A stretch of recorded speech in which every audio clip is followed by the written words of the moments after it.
Gautam neuro care brain stroke migraine fits brain and spine surgeries కి best neuro surgeon.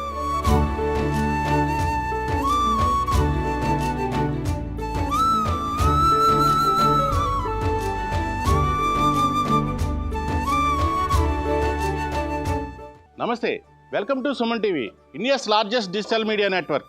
నేను మీ సీతారామరాజు. మనం ఇప్పుడు పశ్చిమ గోదావరి జిల్లా కండవల్లి గ్రామంలో ఉన్నాం. గోదావరి జిల్లాల్లో మండువా లోగిళ్ళకి లోటు లేదు. మండువా లోగిళ్ళు అంటేనే ఇప్పుడు చాలా భారం అయిపోయింది.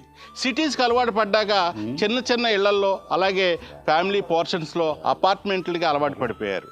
అయితే గ్రామాల్లో చూస్తే చాలా ఇళ్ళ వరకు ఇంచుమించు మెయింటెనెన్స్ లేక పాడుపడిపోయే పరిస్థితి వచ్చింది. అయితే కొన్ని ఇళ్ళు మాత్రం ఇంకా సాంప్రదాయాలను కాపాడుకుంటూ, ఉమ్మడి కుటుంబాలను గుర్తు చేసుకుంటూ వారు ఇంకా కాపాడుకుంటూనే వస్తున్నారు. అటువంటి ఒక మండువా లోగిలు మీకు చూపించబోతున్నాను. కండవల్లిలోని భూపతిరాజు పెదవరహాలరాజు గారి ఇల్లు ఎలా ఉంది, ఆ ఇంటి పనితనం ఎలా ఉంది, అప్పట్లో ఎలా కట్టారు, ఇవన్నీ వివరాలు కూడా ఎంతమంది ఇంట్లో ఉండేవారు, ఈ వివరాలన్నీ కూడా మీకు తెలిపే ప్రయత్నం చేస్తారు. మీరు కూడా నాతో ఫాలో అవ్వండి.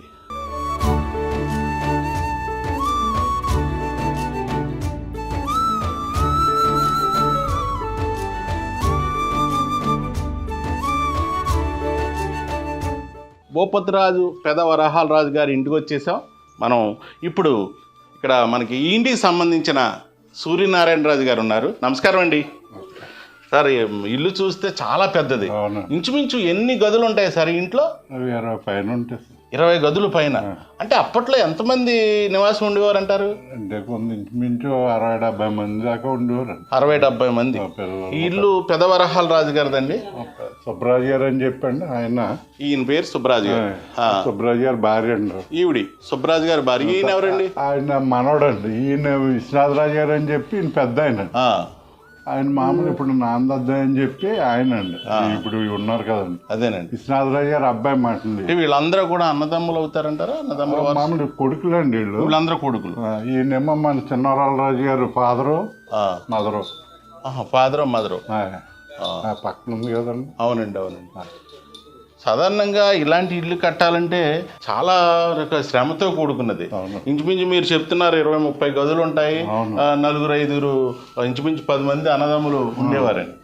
అప్పటికి ఇప్పటికీ కూడా ఇళ్లలో కానీ అన్నిటిలో తేడా వచ్చింది, కట్టడాల్లో కూడా. ఈ స్ట్రక్చర్ అంతా కూడా అప్పట్లో ఇలా కట్టేవారు సార్. ఇవి ఇది అంటే ఒక కోట టైప్లో కట్టేవారు. ఈ పైన కూడా చెక్క కూడా మంచి అప్పట్లో టేక్ అండి. ఇదంతా టేక్తో కట్టిన ఇదంతా కూడా. ఈ నగిషీలు అవన్నీ కూడా అప్పట్లో ఇలా చేసేవారు. ఇది మండువాలోకి ఎదర లేటెస్ట్గా కట్టింది అంటారు? ఇది లేదండి, అప్పుడే. అయితే ఎదరేమో ఒక బిల్డింగ్ రూపంగా కట్టారు. అంటే మామూలు ఈ తర్వాత బిల్డింగ్ కట్టింది తర్వాత అండి. ఇది పైన వేసింది ఇదంతా అప్పుడుదే అండి. అదే 100 ఏళ్ళు పైన అవుతుంది. 100 ఏళ్ళు అవుతుందండి ఇల్లు. ఇది కూడా మీకు చాలా ఇదంతా కూడా ఒక అంటే ఒక మండువా లోగిళ్ళు. అందరూ ఇక్కడ కూర్చోవడానికి అరుగు. మామూలు ఇది అరుగు అండి. ఇక్కడ కూర్చునేవారు అంటారు అప్పట్లో ఇల్లంతా? కూర్చోండి. కూర్చునేవారు. ఈ మధ్యనే వరహాలరాజు గారు మానవుడు, అదే విశ్వనాథరాజు గారు మానవుడు ఉపనయనం కూడా ఇక్కడే చేసుకుంటానండి. ఈ కళ్యాణ మండపం అండి ఇది. కళ్యాణ మండపం. పెళ్ళిళ్ళు ఉన్నా ఏమున్నా అన్ని ఇక్కడే చేసుకున్నారు అప్పట్లో. ఏదైనా కుటుంబ సభ్యులంతా కూడా ఈ 4 అరుగుల మీద ఇలా కూర్చుని కబుర్లు చెప్పుకోవడానికి వాటికి కూడా చాలా అప్పట్లో బాగుండేది. ఎందుకంటే ఉమ్మడి కుటుంబాలు ఎక్కువ ఉండేవి కదా సార్ అప్పట్లో. ఉమ్మడి కుటుంబాలే కదా మెయిన్. ఇప్పుడు ఇంచుమించు వీరంతా కూడా ఇప్పుడు పట్టణాలకు వెళ్ళిపోయారంటారు మనవాళ్ళు. మామూలుగా పట్టణాలకు వెళ్ళిపోయారు. విశ్వనాథరాజు గారు మనవాడు వాళ్ళు తణుకులో ఉంటారండి. అందరూ పట్టణానికే. ఇంకా మీకు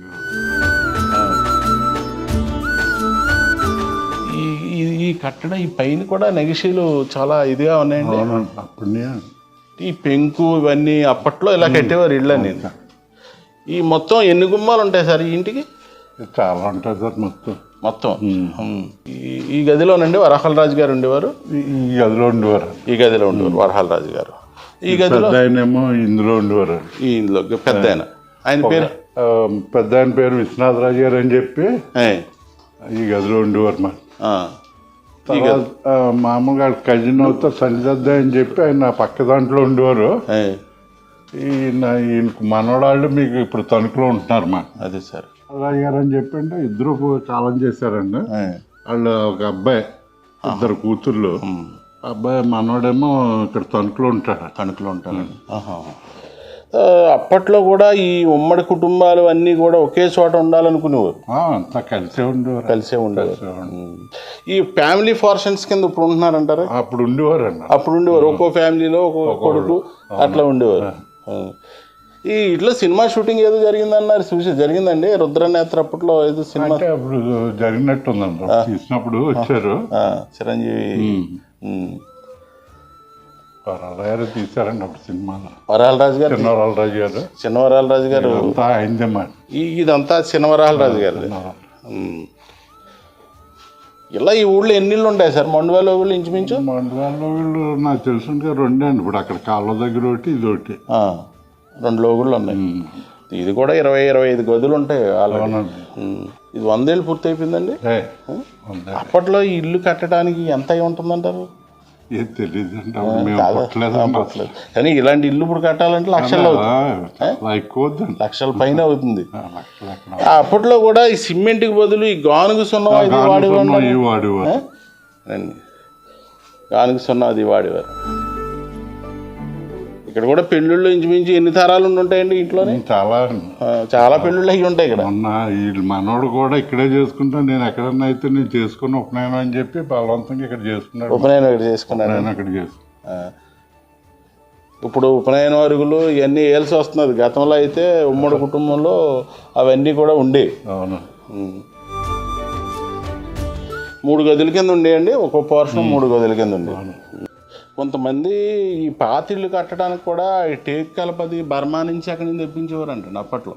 బర్మా టేకు అంటే మేము ఈ మధ్య కొన్ని మండువాలోగులు చూసినప్పుడు ఆ ఇంటికాల వాళ్ళు చెప్పేవారు బర్మా నుంచి అక్కడి నుంచి తీసుకొచ్చి. అసలు మా అమ్మ మాకు ఎక్కడి నుంచి తెప్పించారో తెలియదు అండి. కానీ అప్పుడులో 100 ఏళ్ళు అంటే మీకు మీరు చూసుంటారు. చూసున్నాను. అవునండి. 54లో పుట్టాడు. అవును సార్. ఇప్పుడు మెయింటైన్ చేయడం కష్టం అయిపోయిందండి. అది వాస్తవానికి మండువాలోగులు అంటేనే ఇప్పుడు ఒక సనాతన సాంప్రదాయానికి ఒక ప్రతీకగా, ఒక గతంలో మనం ఉమ్మడి కుటుంబంలో ఇంట్లో ఉండేవాళ్ళం అని చెప్పుకోవడానికి కొన్ని తీపి గుర్తులుగానే మిగులుతున్నాయి. ఎందుకంటే వీటిని మెయింటైన్ చేయాలంటే ఇప్పుడు చాలా కష్టమైన పని అయిపోతుంది.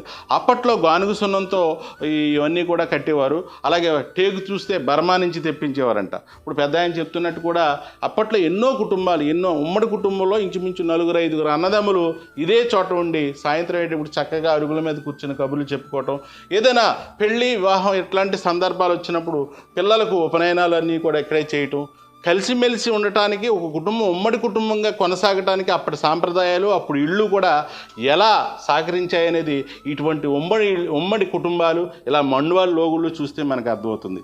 ఇది తాజా పరిస్థితి. మరో ఎపిసోడ్తో మీ ముందుంటా. Please subscribe Suman TV.